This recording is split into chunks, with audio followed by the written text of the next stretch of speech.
Selamat datang di Talk at Proxys. Saya Roni dari Proxys Productivity.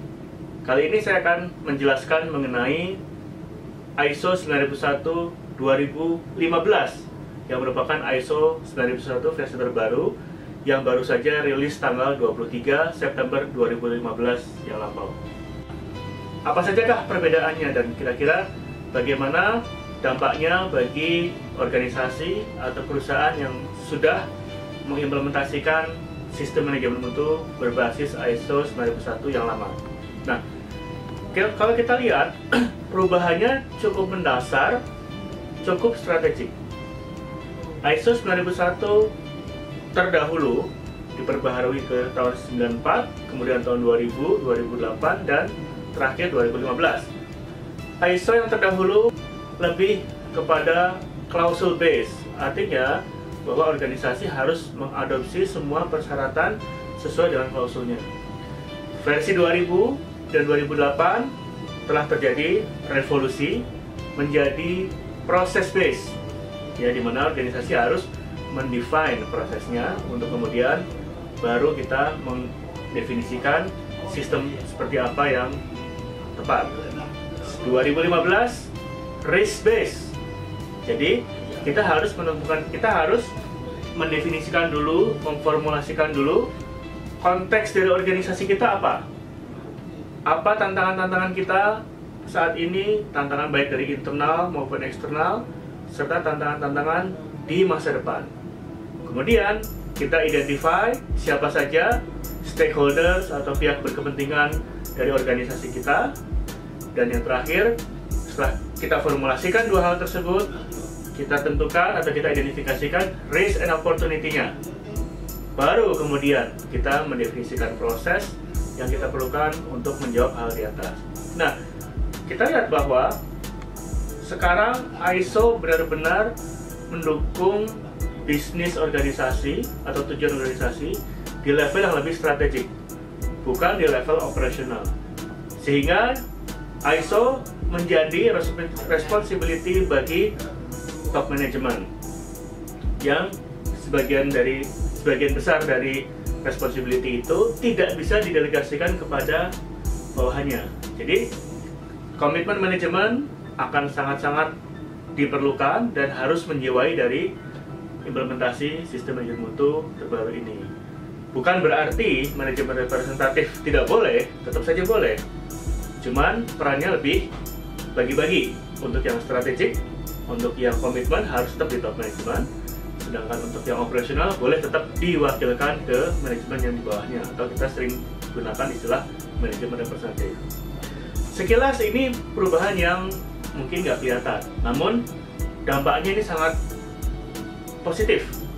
Dimana sekarang kalau dulu ISO dipakai hanya untuk memenuhi persyaratan organisasi karena kontrak, tender, dan lain-lain, sehingga kita bisa sering sekali 1 minggu, 2 minggu organisasi bisa lulus audit. Sekarang ada aspek kontekstual, aspek stakeholder, risk, dan komitmen manajemen yang agak sulit untuk dikebut atau dikarbit dalam tanda kutip, ya. Karena memang harapan kita ISO-nya adalah tools bagi bisnis, bagi organisasi, ya, bagi organisasi agar tetap bisa survive, agar bisa berkembang dan sustain terhadap perubahan organisasi, perubahan iklim, perubahan culture, perubahan kompetisi bisnis, dan itu menjadi bekal utama bagi organisasi dalam terus meningkatkan daya saing di sektornya, ya. Jadi bukan hanya SOP, bisnis proses, dan bahkan kalau kita lihat di ISO terbaru ini tidak ada satu dokumentasi pun yang diwajibkan. Artinya proses-proses yang diidentifikasi berdasarkan risk dan opportunity tadi itu bisa didokumentasikan atau bisa dibuat dalam bentuk apapun. Ya, kita bisa saja mendokumentasikan proses dalam bentuk multimedia, dalam bentuk voice, dalam bentuk sistem automation, dalam bentuk database, dalam bentuk sistem informasi, dan lain-lain, ya. Yang penting adalah bahwa proses dikendalikan dan hasilnya dapat didemonstrasikan bahwa hal itu telah dilakukan dan hasilnya efektif, ya. Nah, kita lihat harapan-harapan dari para penyusun, ya, 2008 2015, 7 tahun, cukup lama prosesnya untuk mendapatkan suatu ISO yang menurut kami adalah yang terbaik, ya, sampai dengan saat ini.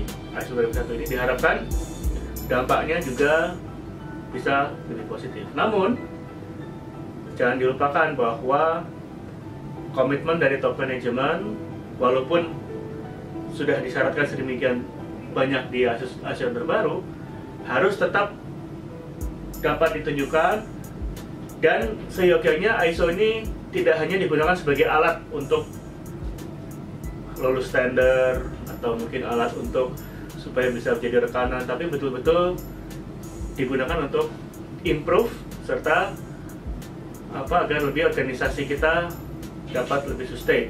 Kalau kita fokus ke situ, maka yang namanya tender, yang namanya opportunity, yang namanya rekanan itu pasti akan otomatis, sertifikat otomatis. Tapi improvement harap menjadi tujuan utama, dan ini harus kita gunakan sebagai tools agar bisnis kita semua bisa lebih sustain dan lebih bisa bersaing, ya.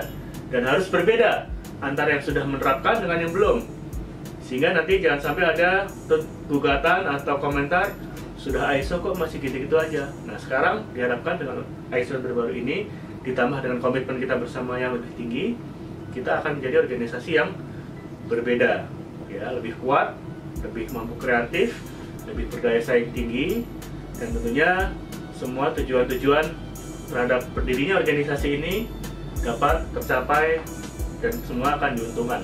Nggak cuma manajemen, namun juga bagi pegawai, pemerintah, vendor, dan lain-lain. Semua yang terkait harus mendapat keuntungan dari ISO terbaru ini. Demikian penjelasan saya mengenai ISO 9001-2015 terbaru ini. Semoga kita semua bisa mengimplementasikan dengan sebaik-baiknya, karena memang hal tersebut adalah untuk keuntungan kita semua.